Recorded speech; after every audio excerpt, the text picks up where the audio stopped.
Bismillahirrahmanirrahim. Assalamualaikum warahmatullahi wabarakatuh. Alhamdulillah, Allahumma salli wa sallim ala sayyidina Muhammadin bil lisani jami'ati fi hadatil wasi'ah. Salatan tamuddu biha jismi min jismihi wa qalbi min qalbi wa ruhi min ruhihi wa sirri min sirrihi wa ilmi min ilmihi wa amali min amalihi wa khuluqi min khuluqihi wa wijhati min wijhatihi wa niyati min niyatihi wa qasdi min qasdihi wa ta'udu barakatuhu alayya wa ala awladi wa ala ashabi wa ala ahli asri ya nur ya nur ya nur ija'alni nuran biyaqin nur.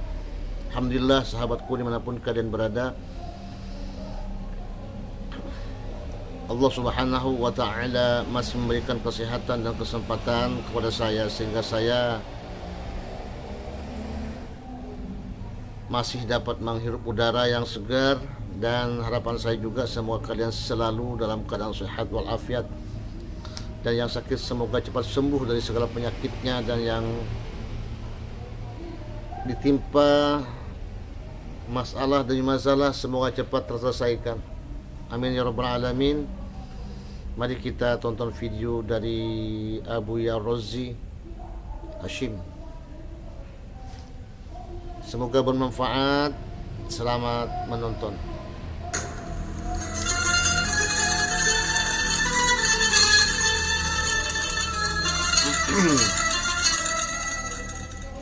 Assalamualaikum warahmatullahi wabarakatuh. Alhamdulillah rabbil alamin. Wassalatu wassalamu ala sayyidil mursalin sayyidil awwalin wal akhirin sayyidina Muhammad wa ala alihi wa ashabihi wa li baitihi wa dzurriyyatihi jama'in wa ba'd. Sahabat yang muliakan Allah, banyak pertanyaan yang sebenarnya pertanyaan ini membimbing kita kepada sesuatu yang baik, tapi sayangnya banyak juga yang menanggapinya tidak baik. Apakah ada keturunan Rasulullah, atau sering kita sebut dengan zuriat? Zuriat berarti yang ditinggalkan atau yang menjadi keturunannya Sayyidina Nabi Sallallahu Alaihi Wasallam. Setelah kita meneliti banyak hadis-hadis Nabi, ternyata dalam hadis Imam Abu Nuaim dengan kualitas yang hasan, Nabi memberikan garansi. Hadis ini didhaifkan oleh orang yang tidak mencintai zuriat Nabi atau tidak mempercayai zuriat Nabi, dia akan berusaha mendhaifkan hadis ini. Padahal hadis ini kualitasnya minimal, hasan li ghairi. Hasan karena ada yang menguatkannya. Bahkan bagi sebagian masyayikh kita dianggap sahih li ghairi. Apa itu? Nabi SAW bersabda, kullu nasabin inqata'a illa nasabi. Semua nasab, semua keturunan akan terputus sejarahnya, akan terputus keterangannya, akan terputus keberlanjutannya, kecuali nasabi, nasabnya Nabi Muhammad Sallallahu Alaihi Wasallam. Ini penjelasan eksplisit dari Nabi. Lalu bagaimana dengan hadis yang lebih sahih? Ternyata dalam satu khutbah yang panjang, Nabi Sallallahu Alaihi Wasallam pernah mengatakan satu kalam setelah beliau bertahmid, memuji Allah SWT, lalu mengatakan, inni tarikun fikum saqalain. Aku tinggalkan untuk kamu dua saqalain, dua saqal. Apa arti saqal? Beban yang berat, wasiat yang berat. Apa itu? Wasiat menjaga kehormatan nasab Rasulullah Sallallahu Alaihi Wasallam. Ya. Namun Nabi kemudian menyebutnya saqalain karena ilmu ini ada pada dua hal. Kitab Allah. Jadi beliau mengatakan awwaluhuma kitabullah. Yang pertama adalah kitabullah. Hadis ini diriwayatkan oleh Imam Muslim dalam Fadailus Sahabah, hadis nomor 2408. Apa kata Rasulullah SAW? Fihil huda wan nur. Yang pertama adalah kitabullah. Di dalamnya ada hidayah dan ada cahaya. Fakhuzu bi kitabillah wastamsiku bihi. Maka pegang eratlah, ambillah kitabullah dan jangan lepaskan. Wastamsiku bihi. Fahassa ala kitabillah wa raghaba fihi. Summa qala. Setelah Nabi kemudian menguatkan motivasi perintah kepada para sahabat agar berpegang kepada kitabullah, lalu beliau mengatakan, wa ahlu baiti. Yang kedua yang berat itu adalah ahlu bait Nabi Muhammad Sallallahu Alaihi Wasallam. Lalu beliau mengulang 3 kali, udzakirukumullah fi ahli baiti. Diulang kalimat ini 3 kali.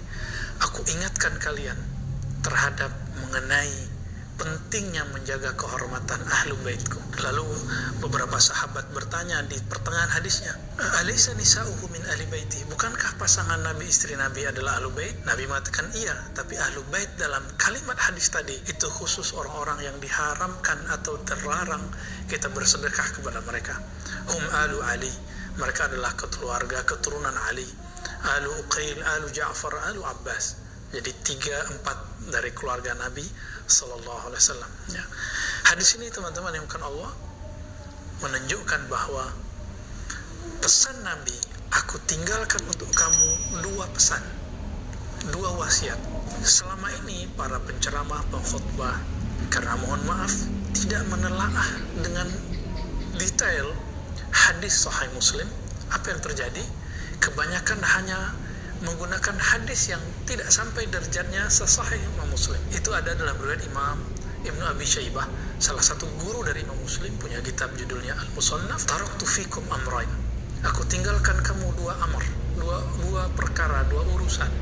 Kitab Allah wa sunnat Rasulillah. Kitab Allah dan sunnah Rasul. Hadis ini secara zahir berbeda tapi tidak bertentangan. Kenapa? Karena sunnah Rasulullah itu dijaga baik-baik zahir dan batinnya oleh zuriat Nabi Sallallahu Alaihi Wasallam. Hadis ini tidak ada kaitannya dengan Rafidah, para pembenci sahabat, tapi hadis ini pasti ditentang oleh Nasibah, kelompok pembenci keluarga Nabi Sallallahu Alaihi Wasallam. Ajaran ahlu sunnah itu mengajarkan cinta kepada keluarga Nabi dan mencintai sahabat-sahabat Nabi. Sedangkan ajaran Rafidah, kelompok Syiah Rafidah, tidak semua Syiah Rafidah, ada Syiah Zaidiyah. Syiah Rafidah, mereka membenci selain daripada orang-orang yang tergabung kepada keluarga Nabi. Maka mereka membenci Abu Bakar, Umar, Utsman. Bahkan mereka membenci sosok perempuan suci yang mana Rasulullah meninggal di pangkuannya, Sayyidah Aisyah. Maka kita pastikan orang ini Rafidah. Rafid artinya membuang, mencaci maki keluarga atau sahabat Rasulullah SAW. Adapun orang yang membenci orang-orang yang dekat kepada Nabi dari kalangan nasabnya disebut dengan nasibah. Ini perkara kedua. Ada persoalan yang ketiga. Kenapa muncul sebagian orang menentang keras tidak ada zuriat keturunan Rasulullah saat ini? Barangkali ada 2 sebab. Pertama, karena ketidaktahuan terhadap ilmu nasab, atau ketidaktahuan terhadap hadis ini. Hadis ini teman-teman, ini diperkuat nanti penjelasannya dalam hadis Imam Abu Daud dan Tirmizi. Dalam hadis Imam Abu Daud dikatakan, "Lau lam yabqa minad dahr illa yawman." Seandainya tidak tersisa lagi di alam semesta ini kecuali 1 hari, lalu kiamat, pasti Allah, la ba'atsallah, tentu Allah akan membangkitkan, mengutus satu rajulan, seorang sosok, min ahli baiti, dari keturunan ahlu baitku. Begitu dalam riwayat Imam Abu Daud yang beliau jelaskan dalam kitab Al-Mahdi, bab tentang Al-Mahdi. Maka ada kecurigaan kedua, tapi ini menjadi fakta. Orang-orang yang membenci atau tidak percaya kepada zuriat Nabi Sallallahu Alaihi Wasallam, jika tadi karena ketidaktahuan, semoga Allah memaafkan. Tapi jika ada karena masalah ini, karena dia tidak mempercaya ada sosok Al-Mahdi, maka ini berbahaya. Dan salah satu fitnatul Dajjal, kekacauan yang ditimbulkan oleh Dajjal para pembohong yang luar biasa. Dia akan mengatur pasukannya untuk membawa nama agama atau logika-logika pendek untuk membenci keturunan Rasulullah, atau menghembuskan isu-isu bahwa tidak ada keturunan Rasulullah Sallallahu Alaihi Wasallam. Maka hati-hati orang-orang yang mengatakan ini, dia sudah terkena kepada fitnatul Dajjal. Maka mari berdoa di akhir salat kita, Allahumma inna a'udzubika min fitnatil mahya wal mamat. Boleh kita tambahkan dalam hadis Nabi, min fitnatil qabri wa adzabin nar wa fitnati masihid dajjal. Di ujung itu Nabi mengajarkan, ya Allah, lindungi aku dari kekacauan yang disebabkan oleh Dajjal. Apa salah satunya? Membenci zuriat Rasulullah. Nanti akan berakibat jika muncul Imam Mahdi, maka semua orang akan mengatakan, oh itu pembohong karena zuriat Rasulullah sudah tidak ada. Hati-hati jika zaman itu datang, Semoga kita selamat oleh Allah Subhanahu wa taala, diselamatkan akidah kita, diselamatkan teman-teman kita, keluarga kita, orang Islam yang percaya kepada Allah, percaya kepada Rasulullah, dan percaya kepada janji Rasulullah kemunculan cucunya, keturunannya, Al-Imam Al-Mahdi. Semoga kita dijaga oleh Allah. Wassalamualaikum warahmatullahi wabarakatuh. Waalaikumsalam warahmatullahi wabarakatuh.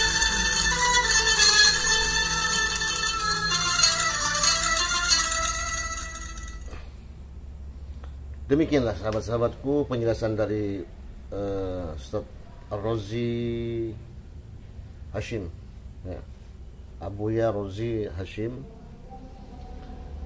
bahwasanya orang-orang yang membenci zuriat Rasul sallallahu alaihi wasallam adalah termasuk golongan Dajjal. Nah, itu sahabat, maka dari itu tetap semangat ya, jalin persatuan dan kesatuan umat. Jangan sampai kita terpecah belah. Jangan mengikuti langkah-langkah Dajjal, ya. Jangan mengikuti langkah-langkah orang-orang yang sudah hatinya sakit, ya. Ada iri, dengki, hasud dan sebagainya di situ. Jangan ikuti ulama yang terdahulu saja. Oke. Mohon maaf yang sebesar-besarnya jika kalian suka dengan video ini maka di like, comment, and subscribe, ya. Dan saya akhiri ma'assalama fi amanillah. Assalamualaikum warahmatullahi wabarakatuh. Sampai jumpa.